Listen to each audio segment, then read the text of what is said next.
Existe uma falsa relação entre recursos naturais e prosperidade. O senso comum associa os recursos naturais à riqueza, porém a realidade é que é possível que países prosperem mesmo sem muitos recursos naturais. Tudo isso graças à liberdade. Este é a Visão Libertária, sua fonte de informações descentralizadas e distribuídas. É muito comum ouvir por aí que o Brasil, por ter muitos recursos naturais, que se eles fossem bem administrados, a economia aqui seria muito melhor. Parece um argumento que valoriza a lógica e a materialidade e que por isso é bom.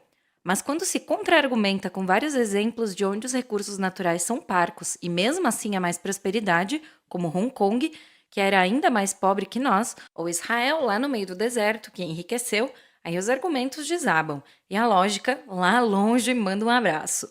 A Alemanha e a Itália, sem ter plantações de café no território, são os dois maiores exportadores do mundo.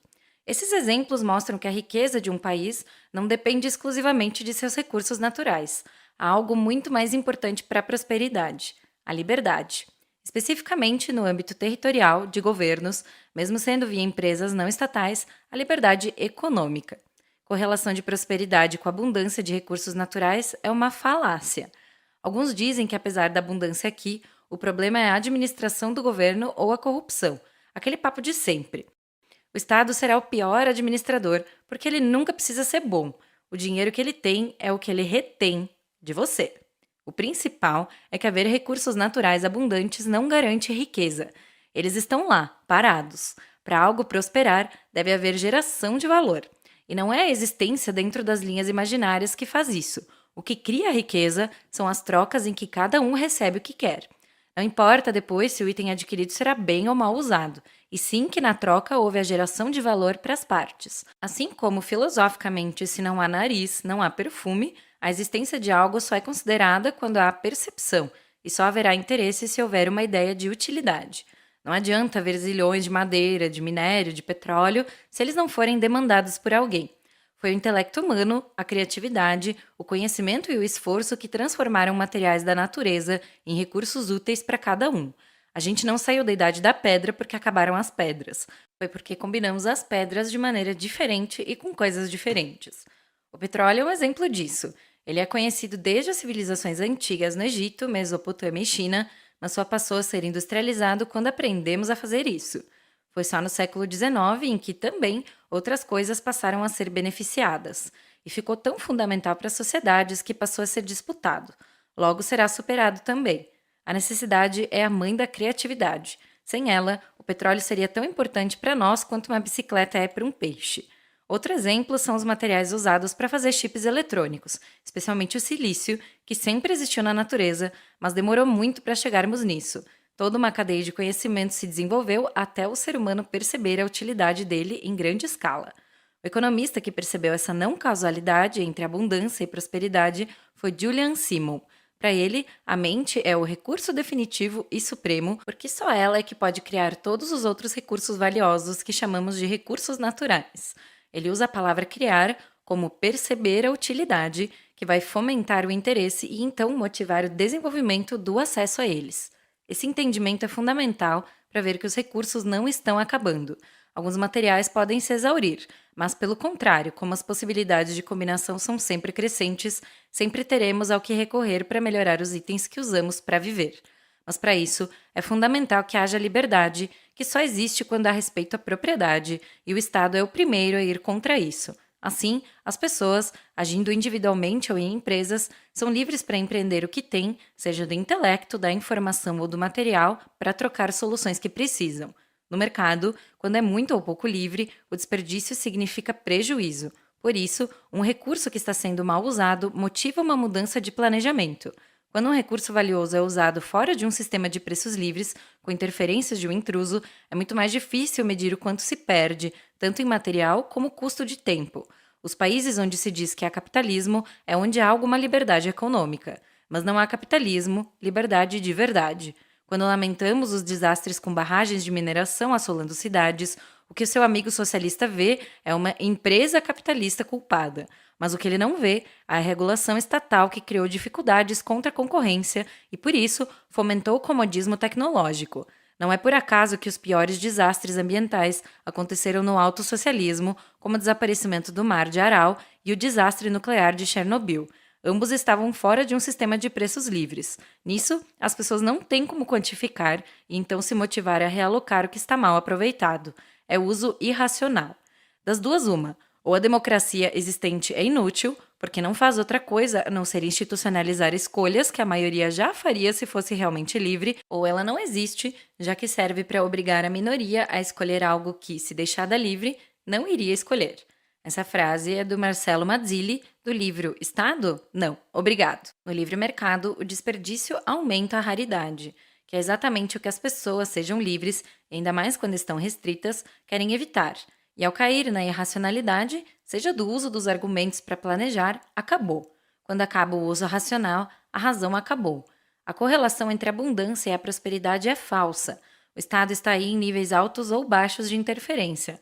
Não há liberdade ética total em lugar algum, mas há uma correlação verdadeira. Sempre onde há mais liberdade, ou menos intromissão, um controlador, há mais prosperidade. Os recursos não se esgotam porque quem precisa deles procura limitar o uso para que não acabe antes de haver outro para oferecer a mesma solução. É por isso que o respeito à propriedade é o mais importante. Sem ela, quanto menos privada for alguma coisa, mais de ninguém será o interesse em preservar. Isso vale para peixes, silício, minério ou o planeta todo. E como os coletivistas gostam de roubar até a ideia de relação de progresso com as vontades deles, eles ignoram que a Terra ainda não viu um único recurso não renovável ser extinto e que a preservação de espécies ocorre com muito mais eficiência por meio de entidades privadas e não pelo ativismo de sofá. Parece ser muito difícil para eles entender que, apesar da população na Terra sempre ter aumentado junto com a redução da pobreza, sem nunca ter recebido algo de fora, tirando um ou outro asteroide caído, isso ocorre graças à inovação para combinar recursos. E, de novo, sempre onde há menos interferência, maior respeito à propriedade, que proporciona maior liberdade para manter maior preferência temporal, aonde há mais prosperidade. É por isso que o mundo sempre melhora apesar do Estado. As maneiras de combinar e recombinar cada átomo aqui na Terra são infinitas. A quantidade de ferro que podia ser usada era ínfima quando ele só podia ser extraído com pás, mas ela cresceu absurdamente quando surgiram as escavadoras mecânicas a vapor. E aumentou ainda mais quando descobriram como purificar melhor o minério de ferro tirando o enxofre. Daí, manipulando mais as moléculas, conseguimos o níquel para formar os automóveis, os eletrodomésticos e as vigas de aço que sustentam prédios e pontes.